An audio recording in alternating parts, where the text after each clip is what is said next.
જય શ્રી કૃષ્ણ બધાને। આજની સવાર આ મેઘરવા સાથે અને અમારા બેન પણ આવી ગયા હતા મેઘરવો જોવા, અને આમાં શું ખબર પડતી છે મેઘરવામાં। એ પછી આજે ટિફિનમાં ભીંડો બનાવવાનો હતો, એટલે લસણ અને હિંગથી ભીંડાનો સરસ વઘાર કરી નાખ્યો અને ભીંડાને ધીમા તાપે ચડવા દઈને સાઈડમાં લોટ પણ બાંધી નાખ્યો। એ પછી ટિફિનને નાસ્તો થઈ ગયો તો રેડી, એટલે પહેલાં તો ટિફિન ભરી લીધું। એ પછી બધું કામ પતાવીને ફ્રી થઈને તો મારી નજર આ મારા નાનકડા એવા બગીચા ઉપર પડી, અને એ જોઈને મને તો છે ને ભાઈ મજા આવી ગઈ, કેમ કે આજે છે ને બધાય કલરના ફૂલ ખીલ્યા હતા। એ પછી તો ડાયરેક્ટ સાંજે આજે જમવામાં છે ને ભાઈ ડુંગળી બટાટાના શાકનો ઓર્ડર આવી ગયો હતો, એટલે શાકનો છે ને સરસ મજાનો વઘાર કરી, અને મારે છે ને ભાઈ મોટા ભાગના શાક છે ને ભાઈ રસાવાળા હોય, કેમ અલગથી આપણે સૂપ બનાવવું નહીં ને એટલે, કેમ કે આપણે જેને અહીંયા રસો કહીએ ને એને મોટા શહેરોમાં સૂપ કહેવામાં આવે છે।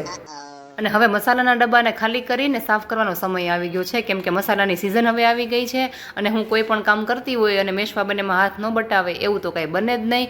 અને હવે આગળનો વિડીયો છે ને ભાઈ મેશવાબેને શૂટ કર્યો છે, કેમ કે આવું છે ને ઘણીવાર મારે બને છે, મારું કંઈક શૂટિંગ શરૂ હોય ને ત્યારે જે ફોન લઈને જતી રહે।